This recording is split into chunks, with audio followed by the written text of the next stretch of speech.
Hello friends, welcome to online classes. मेरा नाम है रजत अग्रहरी।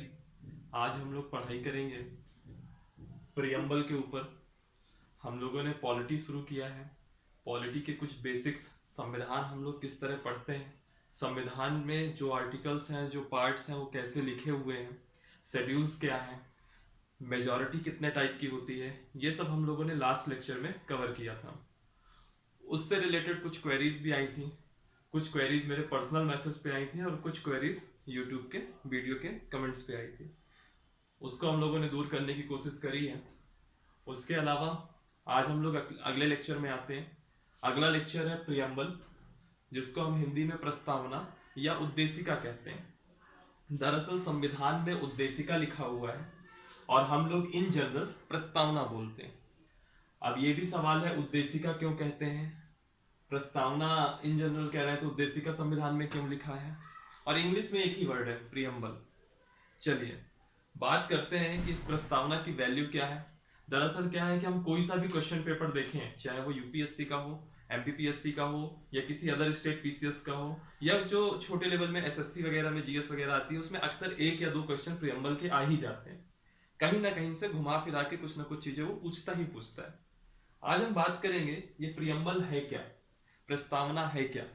दरअसल जब हम लोग छोटी क्लासेस में रहे होंगे, class fifth standard, six standard, कभी भी, तो उसमें जो बुक की स्टार्टिंग में आप हमेशा देखेंगे तो प्रियम्बल हमेशा लिखा रहता था, और बुक की एंडिंग हमेशा फंडामेंटल ड्यूटीज से होती थी। वो एक अलग बात थी कि हम लोग कभी पढ़ते नहीं थे। तो ये प्रियम्बल है। प्रियम्बल में क्या है कि सबको एक एक वर्ड उसका याद रहे। कोई बहुत ऐसा नहीं है, कंपलसरी नहीं है कि उसका एक एक शब्द याद रहना चाहिए।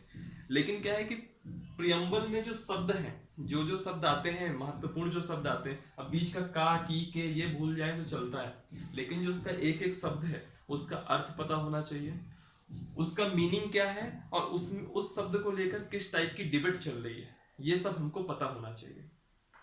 सबसे पहले हम बात करेंगे कि ये प्रस्तावना है क्या। प्रस्तावना दरअसल जो है, ये एक प्रकार से संविधान की भूमिका की तरह है।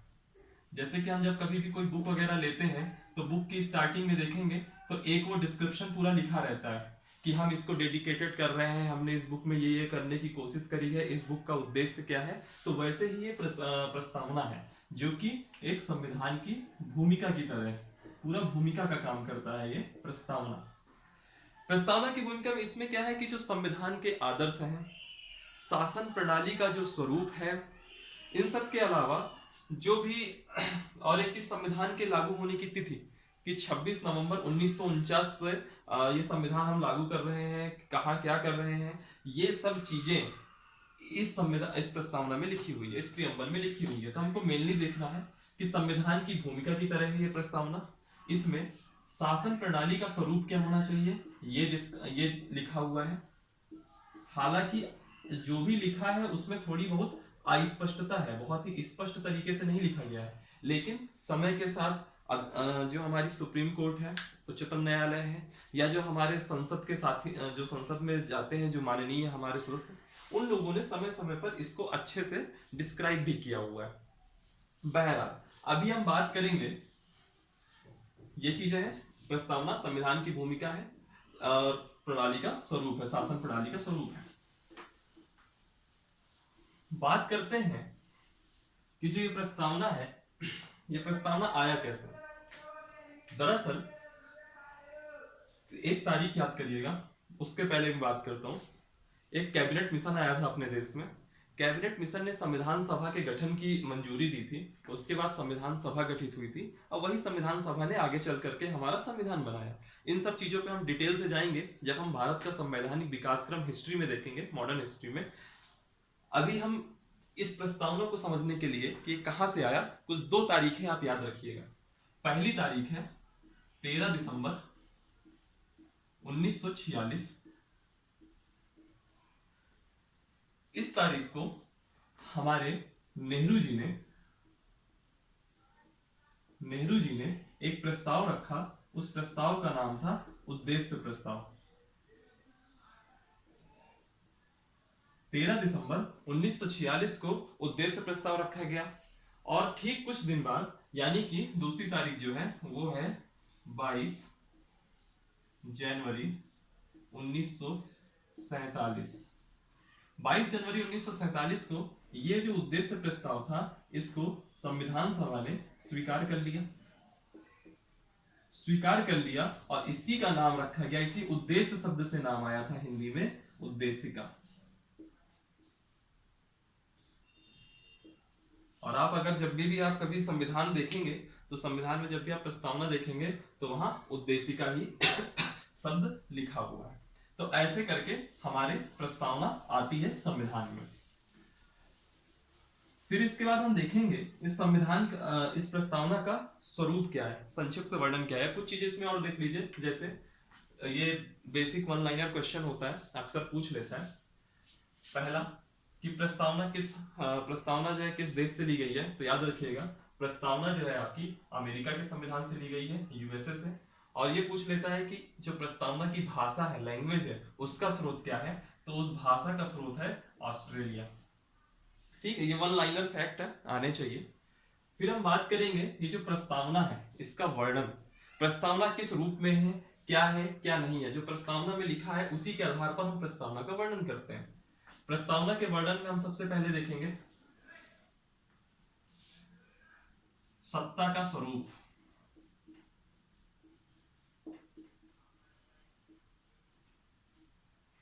ये लेक्चर देखने से पहले एक बार आप गूगल में जाइएगा, संविधान की किताब सबके पास नहीं होगी ऐसा मैं मान के चलता हूं। गूगल में जाइएगा, प्रस्तावना या preamble of Indian constitution in Hindi और इन इंग्लिश, जैसे भी आपको सही लगे वैसी लैंग्वेज में इसको डाउनलोड करिएगा।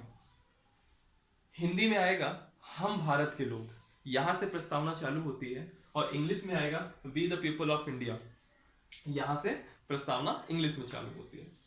तो जो सत्ता का स्वरूप है, जहां से शुरुआत होती है हम भारत के लोग, जो हम भारत के लोग हैं, वहीं से मालूम चलता है कि ये किसकी बात कर रहा है, भारत के लोग यानी कि जनता की बात कर रहा है। तो वही सत्ता का स्वरूप है। क्या स्वरूप है? जनता। और जनता का मतलब हुआ लोक प्रभुता। जनता के इन्वॉल्व होने का मतलब हुआ लोक प्रभुता। अब इसके बाद आता है, ये हो गया सत्ता का स्वरूप नहीं होगा, सत्ता का स्रोत होगा। स्वरूप की बात हम अभी करेंगे, ये सत्ता का स्रोत है। अब हम बात करेंगे सत्ता के स्वरूप की। सत्ता के स्वरूप का यहां मतलब है, सत्ता के स्वरूप का मतलब है कि हमारी प्रियम्बल में हमारी सत्ता कैसी चलनी चाहिए, उसके मूल सिद्धांत क्या होने चाहिए, वो सब दिया हुआ है सत्ता के स्वरूप में। जैसे पहला, संपूर्ण प्रभुत्व संपन्न, इंग्लिश वालों के लिए मैं बोल दूं इसको सॉवरेन कहते हैं, संपूर्ण प्रभुत्व संपन्न। ठीक। दूसरा स्वरूप क्या है? समाजवादी, इसको इंग्लिश वालों के लिए बोल दूं सोशलिज्म। तीसरा, पंथ निरपेक्ष, वापस से हमारे इंग्लिश वाले भाइयों के लिए सेकुलर। अगला, लोकतांत्रिक यानी कि डेमोक्रेटिक। और लास्ट है रिपब्लिक यानी कि गणराज्य। 1 2 3 4 5, ये 5 चीजें जो दी हुई हैं, यही सत्ता का स्वरूप होना चाहिए, ऐसा हमारी प्रस्तावना कहती है। फिर इसके बाद आता है कि हमारी सत्ता का स्रोत ये हो गया जनता, स्वरूप हो गया ये, तो सत्ता का उद्देश्य क्या है, तो उद्देश्य भी देखिएगा।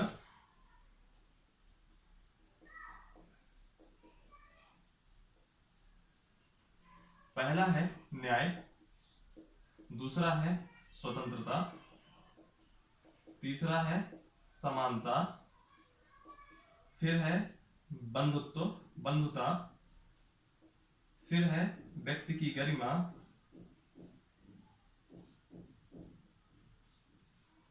फिर है राष्ट्र की एकता व अखंडता। ये है, ठीक है, इतने पॉइंट है, यही आपके सत्ता का उद्देश्य है, ये सत्ता का स्वरूप है।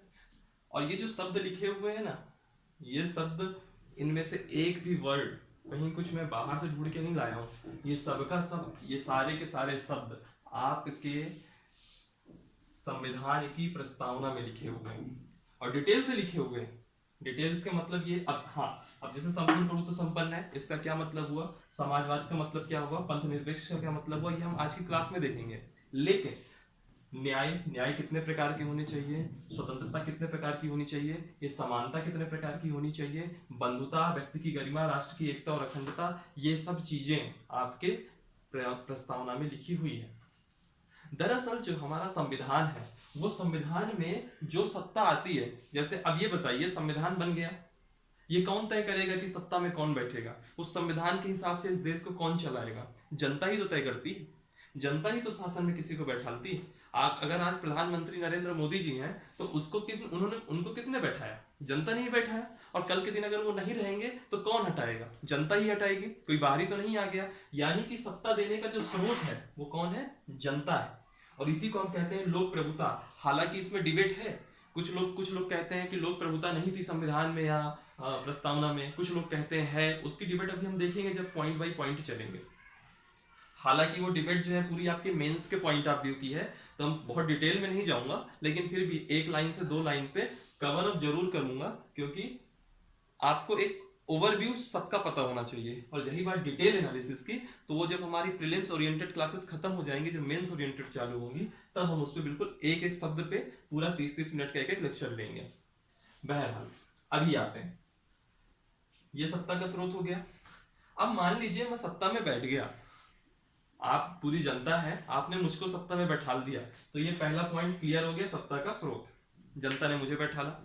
अब ये है कि सत्ता का स्वरूप क्या होगा, मैं बैठ गया तो क्या मैं मनमानी कर सकता हूं, नहीं, मेरे लिए भी कुछ है, मेरे लिए कुछ रास्ते हैं, कुछ गाइडलाइंस हैं। मेरी जो सत्ता हो उसका मैं जो शासन चलाऊं उसका स्वरूप कैसा होना चाहिए, वो ये दे रखा है कि मेरे शासन में संपूर्ण प्रभुत्व संपन्न, सॉवरेन होना चाहिए। यानी कि मैं अगर अपने देश के किसी भी आंतरिक और बाह्य मामलों पर निर्णय ले रहा हूं तो पूरी तरीके से स्वतंत्र हो, किसी से प्रभावित ना हो, किसी से इन्फ्लुएंस ना हो। फिर समाजवादी मैं इसको एज अ विचारधारा नहीं स्वीकार कर सकता, लेकिन मेरी जितनी पॉलिसीज हो उसमें समाजवाद की झलक दिखनी चाहिए। ठीक है, समाजवाद क्या है, समाजवाद की झलक कैसे दिखेगी, अभी हम आगे देखेंगे।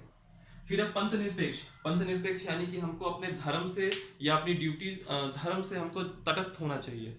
धार्मिक स्वतंत्रता हमको राज्य के सब नागरिकों को देनी चाहिए। और क्या क्या है ये सब अभी हम आगे देखेंगे।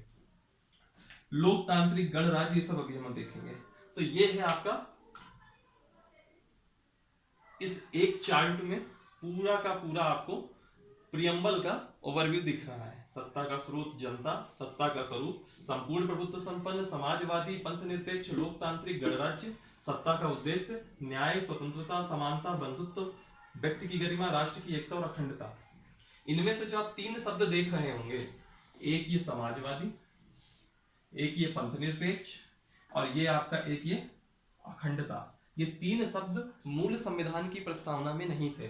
दरअसल एक अमेंडमेंट हुआ था, 42वां संविधान संशोधन 1976, 42वां संविधान संशोधन 1976।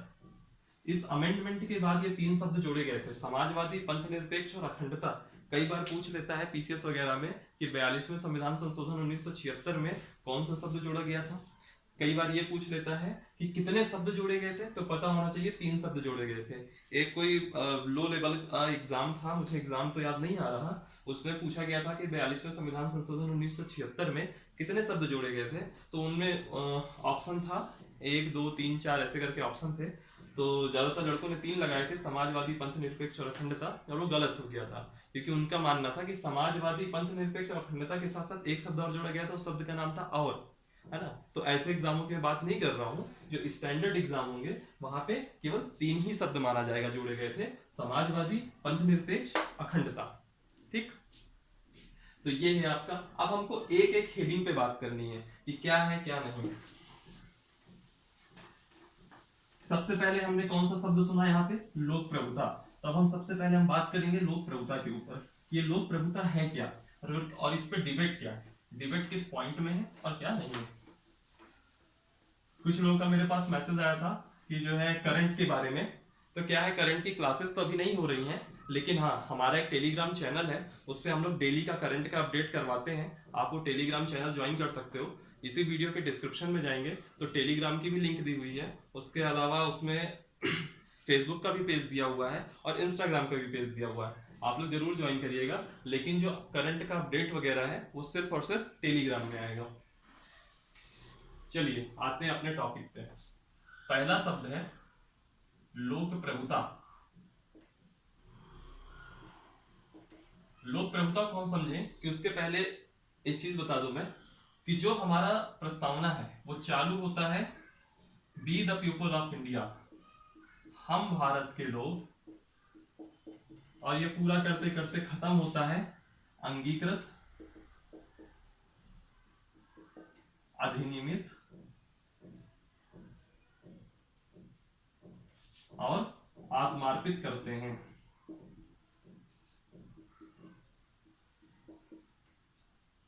अब देखिए जो ये हम भारत के लोग हैं, be the people of India, यही पे जनता है और यही आपका लोक प्रभुता है, यही आपकी लोक प्रभुता है। अब आता है अंगीकृत। अंगीकृत, अगर आपकी हिंदी अच्छी है, हिंदी बहुत अच्छी है, तो ये शब्द से ही समझ में आ रहा है। अंगीकृत, किसी भी चीज को जैसे कहता है ना धारण करना, अंगीकृत यानी कि स्वीकारना, तो इस शब्द का मतलब है स्वीकारना। अधिनियमित का मतलब है लागू करना। क्या लागू करना? जो आपके संविधान है या जो भी आपके कानून है उसको लागू करना। और आत्मार्पित यानी कि देश को सौंपना। वैसे यहाँ पे केवल सौंपना है, लेकिन मैं समझने के लिए लिख दे रहा हूं, देश को सौंपना। तो ये जो हम भारत के लोग हैं, यहां से लोक प्रभुता आती है। अब इस पे डिबेट कहाँ है? डिबेट कुछ ये है कि जो केसी व्हीयर करके एक थे संविधान वेत्ता है, बहुत बड़े ज्ञानी है, केसी व्हीयर अंकल ने कहा कि जो ये संविधान बनाया किसने? मैंने शुरुआत के लेक्चर की शुरुआत में बोला कैबिनेट मिशन ने संविधान सभा बनाई थी। सवाल उठता है संविधान सभा में गए कौन? क्या हर गांव का कल्लू लल्लू सब गए क्या? नहीं। कौन गया? संविधान सभा में बैठे वो लोग जिनको इस देश की जनता ने चुना। तो केसी व्हीयर कहते हैं कि क्या उस समय सब लोगों ने उनको चुना? तो नहीं, सब लोगों को उस समय वोट देने का अधिकार नहीं था। सब लोगों को वोट देने का मतलब उसको कहते हैं सार्वभौमिक वयस्क मताधिकार, वो हमारे देश में उस समय नहीं था। उस समय सिर्फ धनी, जिनके पास पैसा बहुत है, अमीर लोग और जो पढ़े लिखे ज्यादा थे, ऐसे लोगों ने वोट दिया, और उनकी संख्या इस पूरे देश की जनसंख्या का मात्र 10% थी।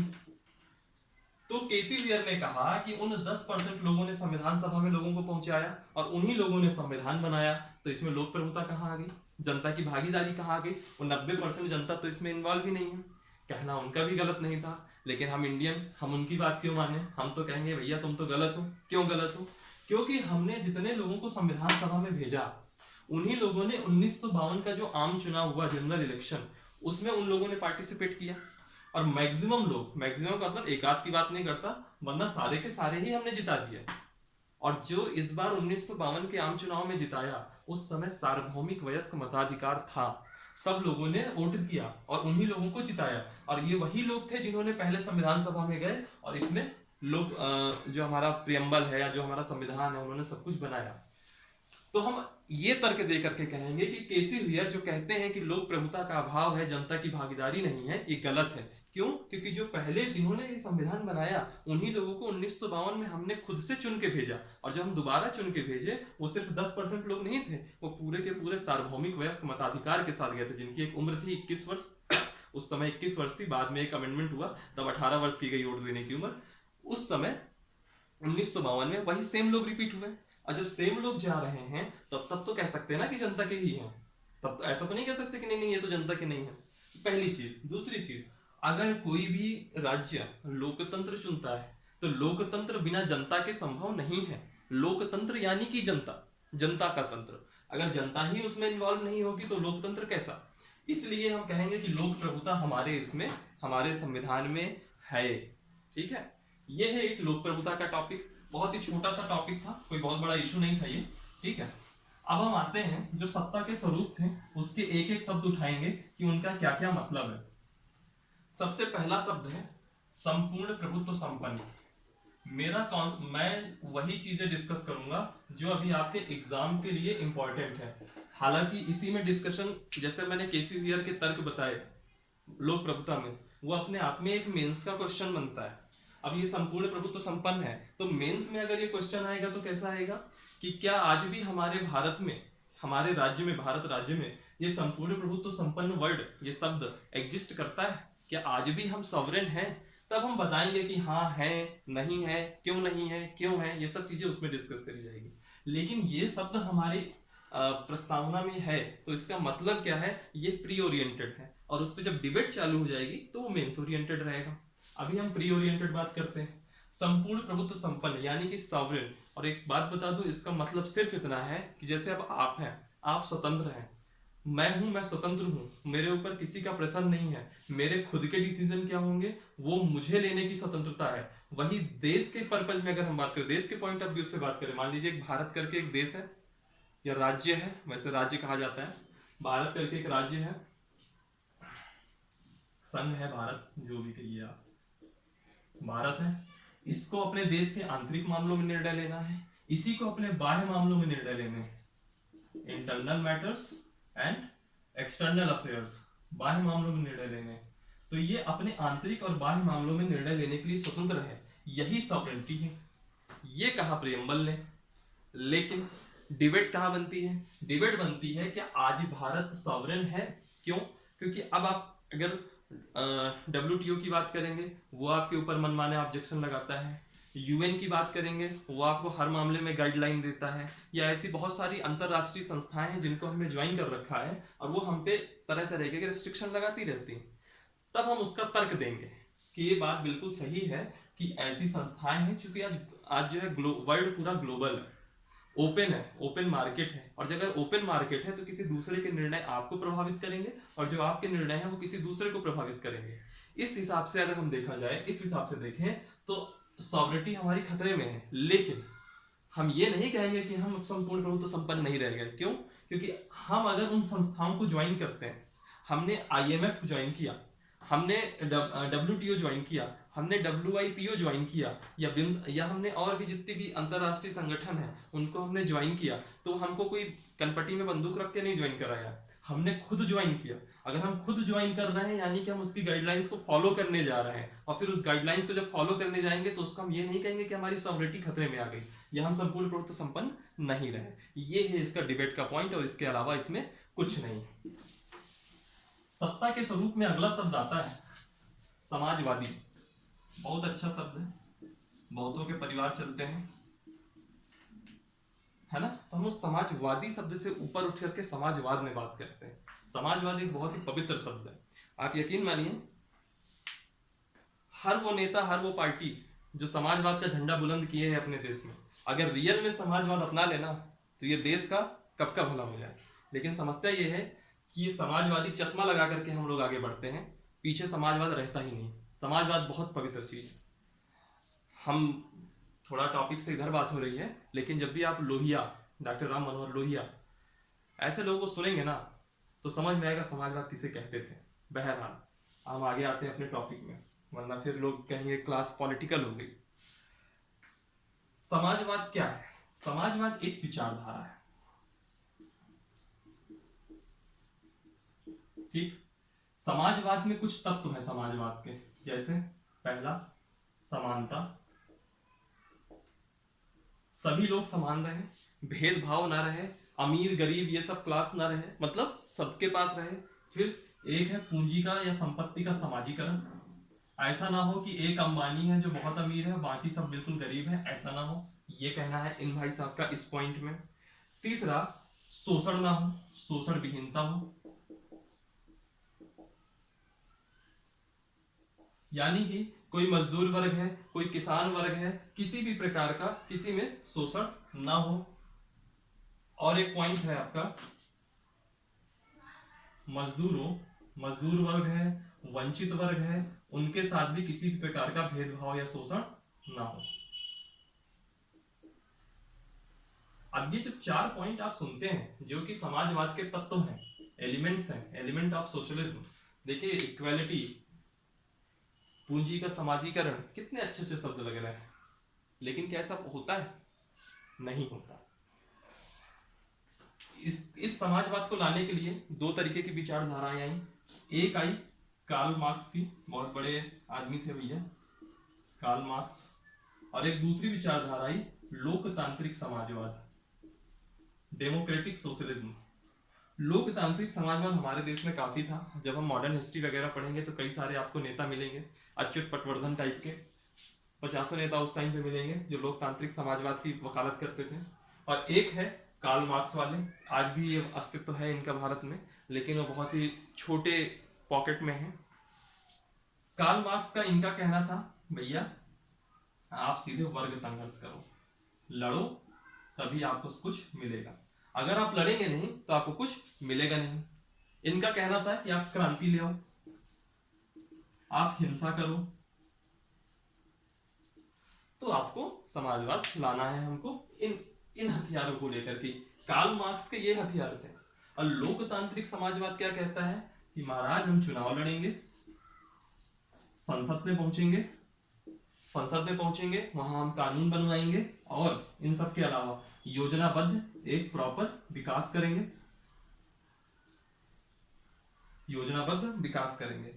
तो जो लोकतांत्रिक समाजवाद है उसके हथियार ये हैं, चुनाव कराना, संसद में जाना, संसद में जाके कानून बनाना, योजनाबद्ध विकास करना। और एक सोच है कार्ल मार्क्स वाली, वर्ग संघर्ष कर दो, अमीर है तो गरीब लोग अमीर से लड़ जाएं, जमींदार है तो मजदूर वर्ग जमींदार को मार दे, और है क्रांति लाना, और फिर एक हिंसा करना। यानी कि ये हमारे भारत को देखें तो उस हिसाब से कोई अच्छे विचार नहीं है, इसलिए मैं तुरंत इसको हटा देता हूँ। इंडिया में काफी हद तक लोकतांत्रिक समाजवाद है, ये फैक्ट है। हमारी सरकारें भी जो रहती हैं उनका झुकाव लोकतांत्रिक समाजवाद की तरफ रहता है।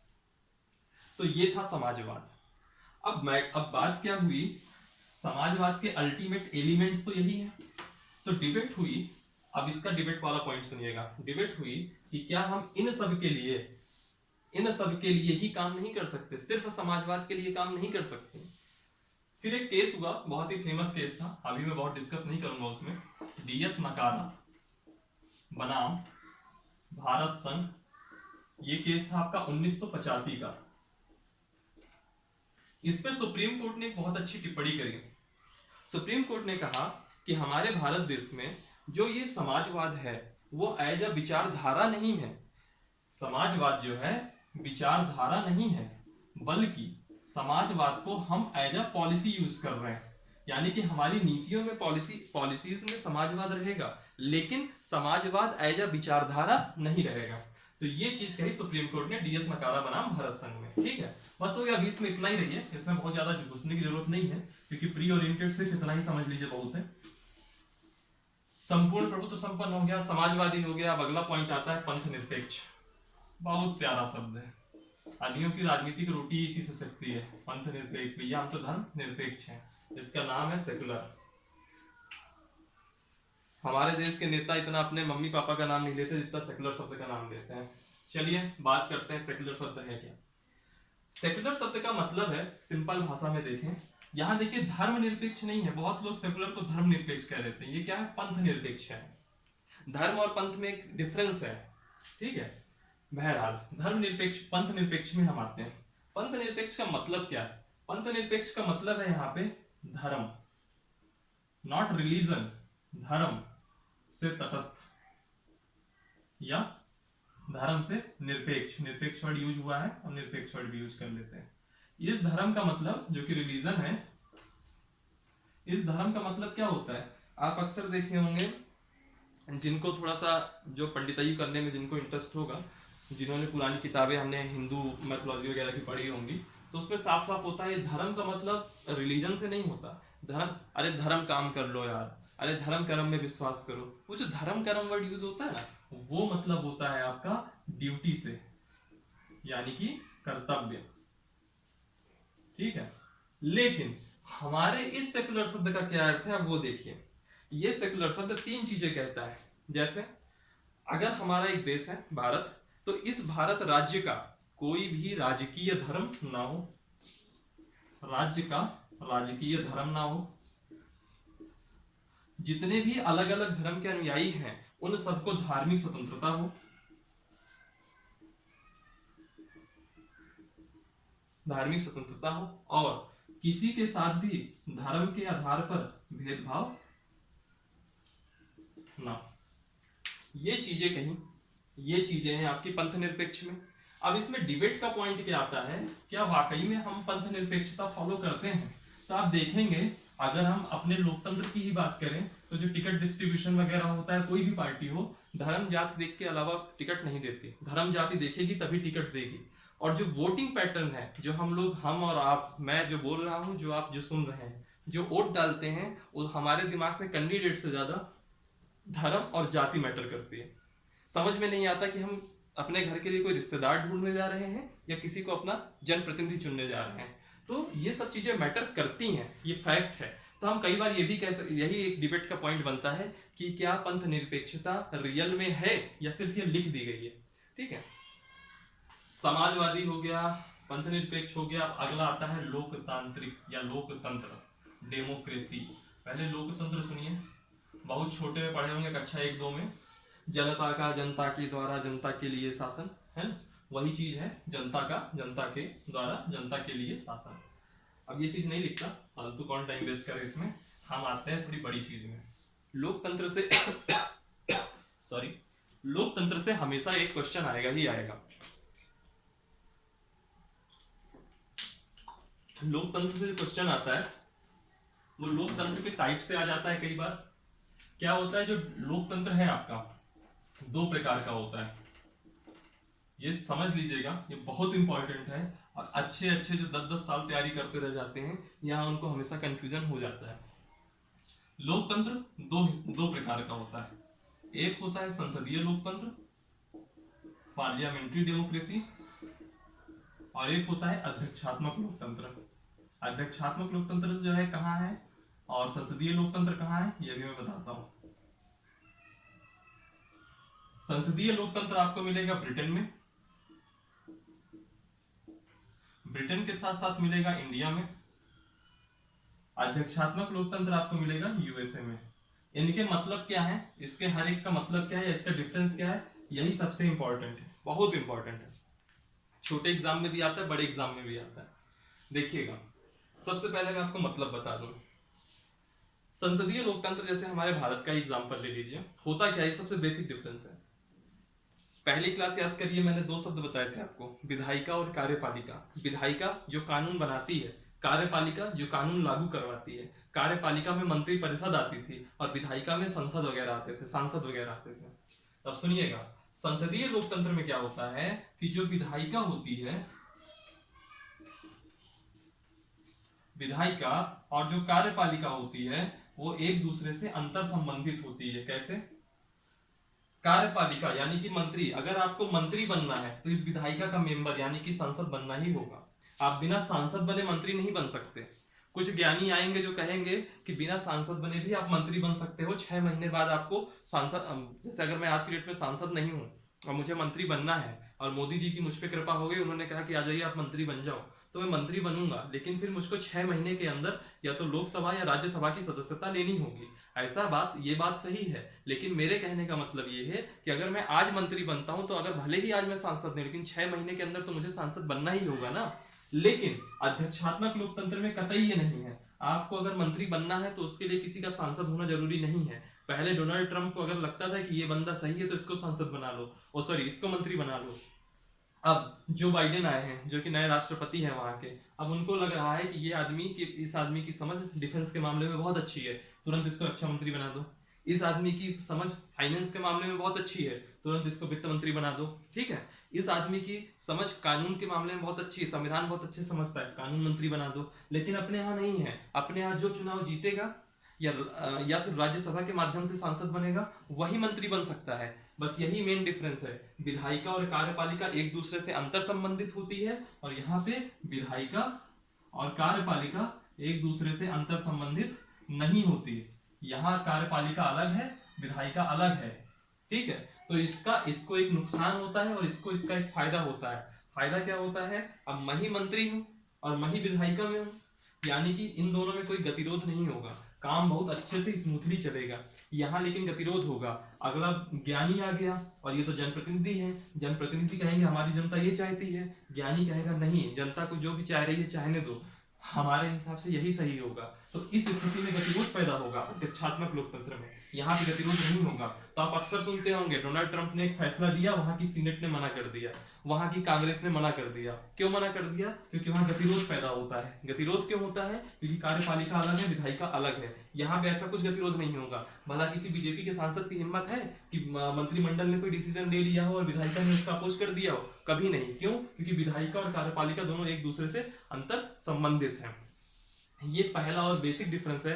इस पे इतने क्वेश्चन बनते हैं, इधर इवन यूपीएससी लेवल में भी इसके क्वेश्चन बनते हैं और लोग कंफ्यूजन में आ जाते हैं। ठीक है, या फिर इसको दूसरे शब्दों में सुनिए, हिंदी भाषा के लिए, शक्तियों का पृथक्करण विधायिका और कार्यपालिका में शक्तियों का पृथक्करण नहीं होता है। यहाँ पृथक्करण होता है, कार्यपालिका अलग है, विधायिका अलग है। यहाँ पे वही कार्यपालिका है, वही विधायिका है। यानी कि अगर मान लीजिए विधायिका में कुछ मेंबर हैं, तो उन्हीं मेंबर्स में से कार्यपालिका में जाएंगे। ठीक है, अगली बात आई है, क्या होता है संसदीय लोकतंत्र में, जो वास्तविक है, जो वास्तविक कार्यपालिका है और जो आपकी नाम मात्र की कार्यपालिका है, दोनों में अंतर होता है। दोनों अलग अलग होती हैं, अलग अलग। अब आपके दिमाग में आ रहा होगा ये वास्तविक कार्यपालिका क्या है, नाम मात्र की कार्यपालिका क्या है, तो वो भी सुनिए। वास्तविक कार्यपालिका, हमारे यहाँ हमारे देश के राष्ट्रपति कौन है? रामनाथ कोविंद जी। रामनाथ कोविंद जी के ही नाम से सारा काम होता है। ये बिल आ गया, रामनाथ कोविंद जी ले आए। लेकिन जैसे अब कृषि बिल आया, रामनाथ कोविंद जी ने ही नोटिफाई कराया होगा। लेकिन क्या क्या जब कृषि बिल का विरोध हो रहा है, तो क्या वो लोग रामनाथ कोविंद जी के नाम पे नारे लगा रहे हैं? कभी नहीं। वो नारे किनके लिए लगाएंगे? मोदी जी के लिए। क्यों? क्योंकि वास्तविक कार्यपालिका कौन है यहाँ पे? मंत्रिपरिषद है। और नाम मात्र की कार्यपालिका यहाँ कौन है? राष्ट्रपति है। तो दोनों अलग अलग होते हैं। और जब संसदीय अध्यक्षात्मक लोकतंत्र की बात करते हैं, तो वो कहेंगे कि हमारे यहाँ वास्तविक और नाम मात्र की दोनों चीज एक ही है। ठीक है, तीसरी बात आते हैं, इसमें क्या होता है, कार्यकाल जो है, कार्यकाल सुनिश्चित नहीं होता है। अब आप लोग कहेंगे क्यों सुनिश्चित नहीं होता है? अब तो चलिए मान लीजिए मोदी जी आ गए पूर्ण बहुमत से। ठीक है, मोदी जी आ गए पूर्ण बहुमत से, तो आपको समझ में आ रहा है, कुछ समझ में नहीं आ रहा कि वो निकलेंगे नहीं अभी। लेकिन मान लीजिए एक दो सांसद कम होते पूर्ण बहुमत से और कैसे भी गठबंधन सरकार बनी होती, तो 5 साल सरकार चलाने में हालत खराब हो जाती है। समझ में नहीं आता किस दिन अविश्वास प्रस्ताव आ जाए और अविश्वास प्रस्ताव पास हो जाए तो इनकी सरकार गिर जाए। यानी कि कार्यकाल सुनिश्चितता नहीं होती है। लेकिन यहाँ पे कार्यकाल सुनिश्चित रहता है। जल्दी राष्ट्रपति भी हटाया जा सकता है महाभियोग के द्वारा। लेकिन अमेरिका का महाभियोग की प्रोसेस इतनी बड़ी है और इतनी जटिल है कि वो कभी महाभियोग आपके नाम पे आ जरूर सकता है, लेकिन वो पास हो जाए ऐसी कोई गारंटी नहीं है। ठीक है, एक पॉइंट ये हो गया। और दूसरा कार्यकाल सुनिश्चितता होती है। संसदीय लोकतंत्र में सामूहिक उत्तरदायित्व तो पाया जाता है।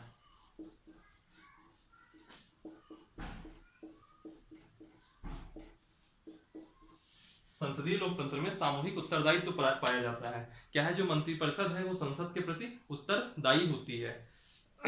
ठीक है, लेकिन अध्यक्षात्मक लोकतंत्र में ऐसी कोई व्यवस्था नहीं होती है। ये है लोकतंत्र। लोकतंत्र में इसके अलावा कुछ नहीं है और यही सारे पॉइंट्स में आपके क्वेश्चन बनते ही बनते हैं। बहुत ही इंपॉर्टेंट टॉपिक है ये जो आप एक चार्ट देख रहे हो ना, और ऐसा नहीं कोई छोटी एग्जाम उसमें, इससे आपका यूपीएससी लेवल के भी क्वेश्चन आते हैं। आप प्रीवियस ईयर के क्वेश्चन पेपर उठा के देखिएगा, इसी में ही क्वेश्चन आएंगे। और स्पेशली शक्तियों के पृथक्करण पे जो पहला पॉइंट हम डिस्कस किए थे, उसमें तो सबसे ज्यादा क्वेश्चन आएंगे। फिर अगला पॉइंट आता है गणराज्य, रिपब्लिक। गणराज्य को समझते हैं।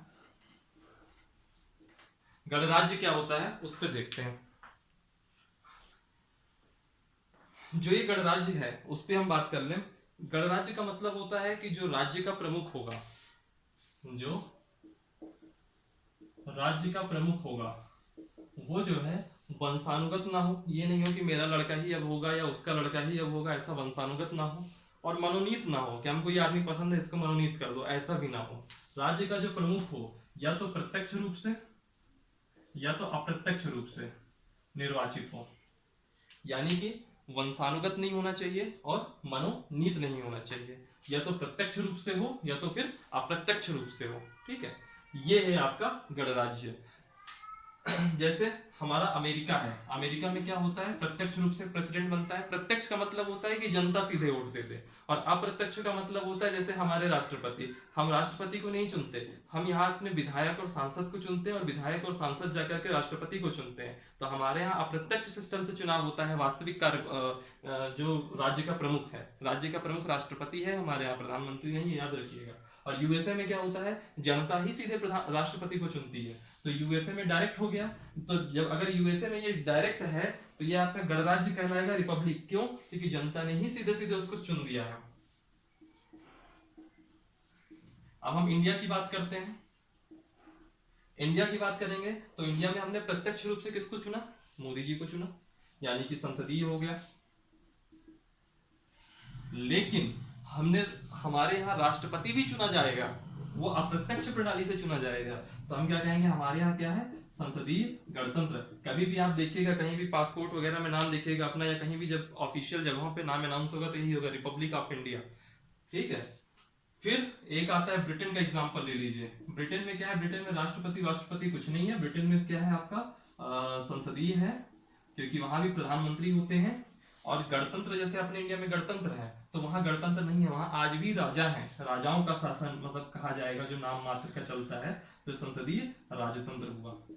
तो अक्सर पूछ लेता है भारत में क्या है, तो हम याद रखना है संसदीय गणतंत्र है। अमेरिका में क्या है, तो गणराज्य है। ब्रिटेन में क्या है, तो संसदीय राजतंत्र है।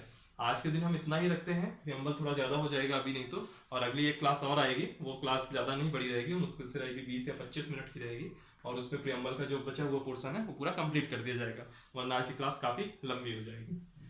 फिर आप मुझको कहोगे प्रियम्बल तो हमारे दिमाग से निकलता ही जा रहा है। ठीक है, और ठीक है, फिर लाइक करिए, कमेंट करिए, और जो इससे रिलेटेड कोई भी क्वेरीज हो तो आप कमेंट बॉक्स में जा करके अपनी क्वेरी पूछ सकते हैं। पेज को सब्सक्राइब करिए, पेज नहीं चैनल कहते हैं, कल मुझे किसी ने बताया क्वेरी में, तो चैनल को सब्सक्राइब करिए, और जितना ज़्यादा से ज़्यादा हो सके शेयर करिए, और अगले टॉपिक में हम इसको कंप्लीट करेंगे। डिस्क्रिप्शन में लिंक दी हुई होगी टेलीग्राम की, और टेलीग्राम की लिंक दी हुई है, फेसबुक का पेज दिया हुआ होगा, और इंस्टाग्राम का दिया होगा, तो आप लोग जरूर ज्वाइन करिए, और जो भी आपकी क्वेरीज वगैरह हो वो जरूर से जरूर पूछिए, ताकि हमको भी लगे कि आप लोग इन्वॉल्व हो रहे हैं लेक्चर में। ठीक है, थैंक यू, हंसते रहिए और पढ़ते रहिए।